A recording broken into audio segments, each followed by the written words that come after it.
मुंबई के नज़दीक मीरा भाईंदर शहर के उत्तर इलाके में मेट्रो कार शेड जो बन रहा है, उसकी आड़ में तकरीबन 12,500 से भी ज़्यादा पेड़ कटने हैं और उसी का विरोध, उन्हीं पेड़ों को काटने के लिए लगातार यहाँ के रहवासी विरोध करते आ रहे हैं। अपना कई प्रकार के आंदोलन कर रहे हैं जिससे कि सरकार तक उनकी आवाज़ पहुँचे और उन पेड़ों को बचाया जा सके। पहला विरोध हमारा शांति से मार्ग से है। खाली हम झंडा लेकर खड़े हैं। हम सरकार को बता रहे हैं कि ये बराबर नहीं और हम सब ये भाग के रहवासी है। We feel for the nature and ये नेचर हमको ऑक्सीजन देता है। ये नेचर ही नहीं रहेगा तो हमको ऑक्सीजन किधर मिलेगा। इसलिए हमारा आज तीव्र आंदोलन और शांति मार्ग से आंदोलन हम कर रहे हैं और सब जगह से लोग आ रहे हैं।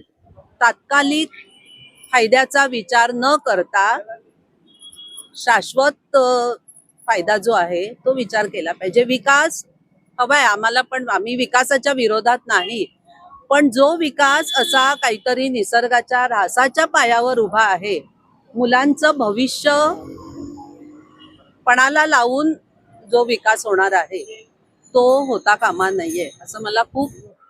सरकार कहती है कि हम लोगों के लिए काम करते हैं।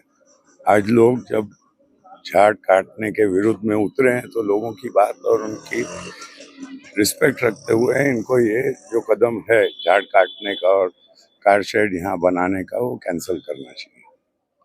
लोग कोशिश ये करें, जागरूकता अभियान के तहत हस्ताक्षर अभियान किया, पेड़ पर चिपक के लोगों ने मैसेज देने की कोशिश करा। आज इतने बड़े तादाद में लोग यहाँ पर खड़े हैं तो लोगों की जिस तरह से भावनाएं हैं उन पेड़ बचाने के लिए आप बाकी लोगों से क्या आह्वान करना चाहेंगे? इस मुहिम में पूरे मीरा भाईंदर के लोगों को साथ में आना चाहिए। ये प्रकृति है, अगर प्रकृति नहीं रही तो हमारी आगे वाली जनरेशन्स क्या देखेंगी। आप आज देखोगे तो चिड़िया नहीं दिखती है, तो आप सिर्फ फोटोज में चिड़िया दिखाओगे, अगर ये प्रकृति नहीं रही तो आने वाले जो पीढ़ी है वो बर्बाद करने का काम ये लोग कर रहे हैं। और ये सब जो चल रहा है ना, ये खाली प्रॉपर्टी के लिए चल रहा है।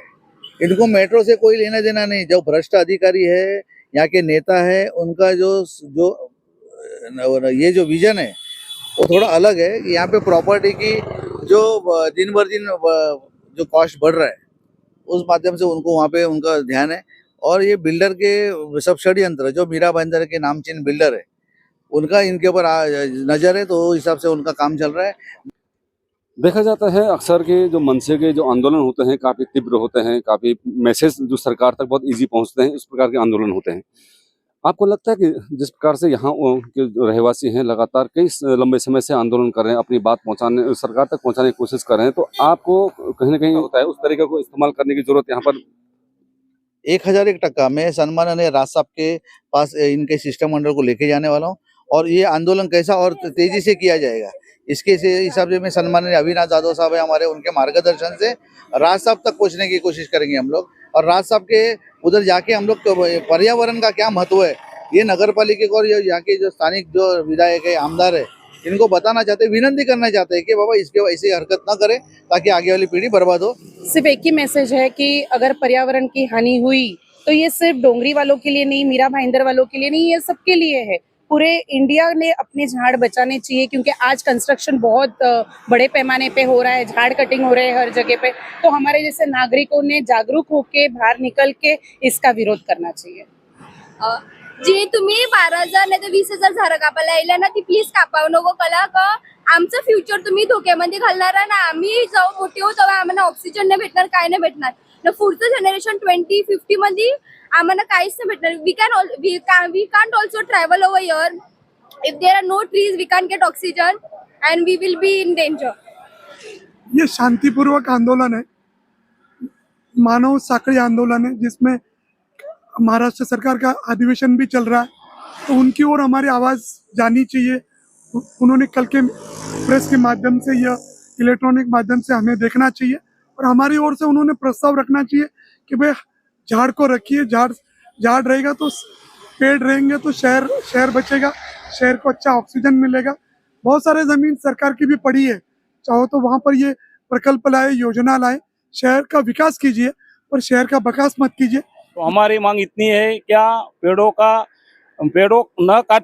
न काट के कार सेट के लिए बहुत कुछ ऑप्शन है, बहुत जमीनें खाली है, सुभाष चंद्र बोस मैदान के बाद में बहुत सी जमीनें ऐसी है कि उसमें एक भी पेड़ नहीं है, तो कारशेड वहाँ पे लेके जावे। हे झाड जो आहे तो निसर्ग आहे.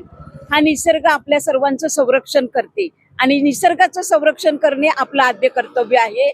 आणि झाडाची निगा राखणे, कारण ह्या झाडामुळे आपल्याला पाणी मिळते, हवा मिळते, ऑक्सिजन मिळतो आणि त्यावर आपण जगू शकतो. आज जर इतकी झाडं कापली गेली तर आपलं पुढचं आयुष्य, हे भविष्य हे नसणार. आपण उद्ध्वस्त होऊ. म्हणूनच हे झाडं कापून कत्तल करून तिथे कारशेड आणणे हे चुकीची गोष्ट आहे. आजकल आप देखो बारिश कभी भी हो रहा है, गर्मी बढ़ रही है, दरिया का पानी इतना ऊपर आ रही है, क्यों? क्योंकि हम पेड़ काट रहे हैं। और यहाँ के लोग जो है, जो यहाँ के रहवासी है, वो यहाँ पे 100-200 साल पहले से रहते हैं, उनको अचानक यहाँ से निकाल कर मतलब वो पेड़ काटना, मुझे लगता है कि ये सही बात नहीं। विकास व्हावा, नक्कीच विकास झाला पाहिजे, परंतु पर्यावरणाचा नासाडी करून विकास करता येणार नाही. तो शेवटी विनाशच आहे. कारण पर्यावरण फार अत्यंत महत्वाचं आहे. ही देवाने सुंदर अशी निसर्ग सृष्टी निर्माण केलेली आहे आणि ही झाडं आपल्याला सर्व सेवा फुकट देत आहे. आपल्याकडून कोणत्याही प्रकारे पैशाची मागणी केली जात नाही. ऑक्सिजन हा सुद्धा आपल्याला फुकट हवा, खेळती हवा देत आहे. आणि आपण कोरोनाच्या कालामध्ये बघितलेलंच आहे की आपण या झाडामुळे ऑक्सिजन आपल्याला चांगल्या पद्धतीने भेटला आणि आपण जगू शकलो, आपण सुखरूप होतो. कारण ही कारणीभूत होती झाडं, कारण त्याच्यापासून आपल्याला शुद्ध हवा, ऑक्सिजन भेटत होता. आम्ही प्रशासनाला एवढीच विनंती करत आहोत की तुम्ही कुठल्याही प्रकारची वृक्षतोड करून विकास होणार नाही. पहली बात तो हमको ये कारशेड का कोई जरूरत ही नहीं। अगर कारशेड आ रहा है तो बीच में कोई स्टेशन नहीं कि हमारे लोगों को कुछ सुविधा मिलेगी। वो डायरेक्ट कारशेड भाईंदर से लेके डोंगरी तक ला रहा है। दूसरी बात वो 12,000 पेड़ का कत्ल कर रहा है और हम लोग यहाँ पेड़ लगा रहे हैं और सरकार पेड़ काट रहा है। मुझे कोई स्ट्रैटेजी समझ में नहीं आ रही है कि पेड़ क्यों काट रहा है। खाली कारशेड भाईंदर मीरा रोड के एरिया में इतनी खाली जमीन पड़ी हुई है तो वहाँ कारशेड बनाओ ना। पहली बार हम जो गाँव वालों ने मिलकर जो ये श्रृंखला बनाई थी उसके लिए सब गाँव वालों ने सपोर्ट किया, उन सबको हम धन्यवाद देते हैं। हमारे लिए सब गाँवों ने सपोर्ट किया है।